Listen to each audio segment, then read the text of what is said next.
சிறுபான்மை மக்களுக்கு எதுவும் செய்யாததால் ஒட்டுமொத்த சிறுபான்மை மக்களும் திமுகவை புறக்கணித்து விட்டனர் என எஸ்டிபிஐ கட்சியின் மாநில தலைவர் நெல்லை முபாரக் தெரிவித்துள்ளார். மதுரையில் நடைபெற்ற எஸ்டிபிஐ கட்சி மாநாட்டில் பேசிய அக்கட்சியின் தலைவர் நெல்லை முபாரக், திமுகவின் 2.5 வருட ஆட்சி காலத்தில் இஸ்லாமியர்களுக்காக சிறு துரும்பை கூட கிள்ளி போடவில்லை என குற்றம் சாட்டினார். மேலும் திமுக அரசு சிறுபான்மை மக்களுக்கு செய்துள்ள நலத்திட்டங்களை நேருக்கு நேர் விவாதிக்க தயாரா என சவால் விடுத்துள்ளார்.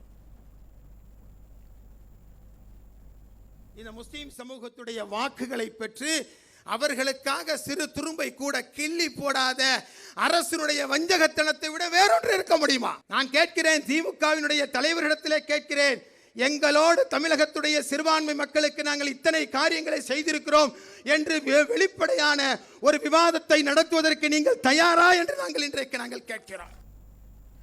தொடர்ந்து பேசிய எஸ்டிபிஐ கட்சியின் மாநில தலைவர் நெல்லை முபாரக், திமுகவில் உயர் பதவிகளில் இஸ்லாமிய மக்கள் யாரும் நியமிக்கப்படவில்லை எனவும், ஆனால் அதிமுகவில் உயர் பதவிகளில் இஸ்லாமியர்களுக்கு இடம் வழங்கப்பட்டுள்ளதாகவும் தெரிவித்தார்.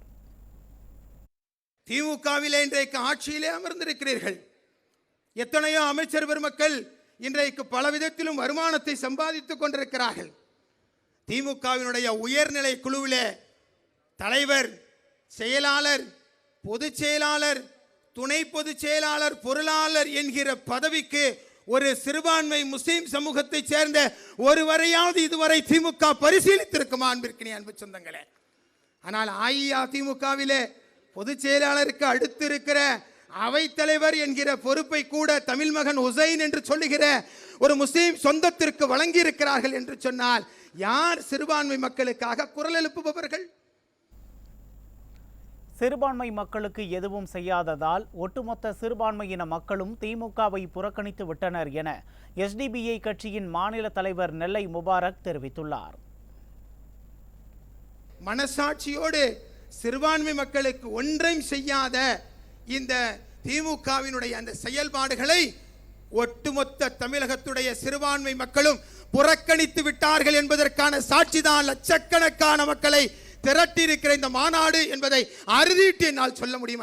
அன்பு சொந்தங்களே, தொடர்ந்து பேசிய அவர், யாரும் செய்யாத வகையில் அதிமுக பொதுச் செயலாளர் எடப்பாடி கே பழனிசாமி இஸ்லாமிய சிறைவாசிகளை விடுவிக்க சட்டப்பேரவையில் தீர்மானம் கொண்டு வந்தார் என்றும், இஸ்லாமியர்களின் நலனுக்காக குரல் கொடுப்பது அதிமுக தான் என்றும் தெரிவித்தார். அண்ணன் எடப்பாடியார் அவர்கள் தமிழகத்துடைய சட்டமன்றத்திலே முஸ்லீம் ஆயுள் சிறைவாசியுடைய விடுதலைக்காக ஒரு தீர்மானத்தை கொண்டு வந்தார் அல்லவா? இதுவரைக்கும் தமிழக வரலாற்றில் என்றைக்காவது ஒரு எதிர்கட்சி இப்படி ஒரு தீர்மானத்தை, ஒரு மசோதாவை கொண்டு வந்திருக்கிறதா? இதுவரை கொண்டு வந்ததில்லை. யார் சிறுபான்மை முஸ்லிம்களுக்காக பேசுகிறார்களோ அவர்கள் தான் சிறுபான்மை மக்களுடைய பாதுகாவலராக இருக்க முடியும் என்பதில் என்ன மாற்று கருத்து இருக்க முடியும்? முன்னதாக பேசிய கும்பகோணம் ஜோதிமலை இறைப்பணி திருக்கூடத்தின் திருவடிக்குடில் அடிகளார், வரும் நாடாளுமன்ற தேர்தலில் அதிமுகவை வெற்றி பெற செய்ய தமிழக மக்கள் முடிவெடுத்து விட்டார்கள் என தெரிவித்தார். இப்பொழுது மாண்புமிகு எதிர்க்கட்சி தலைவர் அவர்களும் நம்முடைய மாநில தலைவர்களும் வரும்போது நல்ல ஒரு ஆரவாரம், கரகோஷம். நான் கூட நினைச்சேன், நாடாளுமன்ற தேர்தல் அறிவிச்சிட்டாங்களோ, இந்த கூட்டத்தை பார்த்துவிடும் இந்திய தேர்தல் ஆணையம் விரைவில் அறிவித்துவிடும். ஏன்னா மக்கள் தயாராக இருக்கிறார்கள், யாரை தேர்வு செய்ய வேண்டும் என்பதிலே அவர்கள் முடிவெடுத்து விட்டார்கள் என்பதை இந்த கரகோஷம், இந்த எழுச்சி சொல்லும்.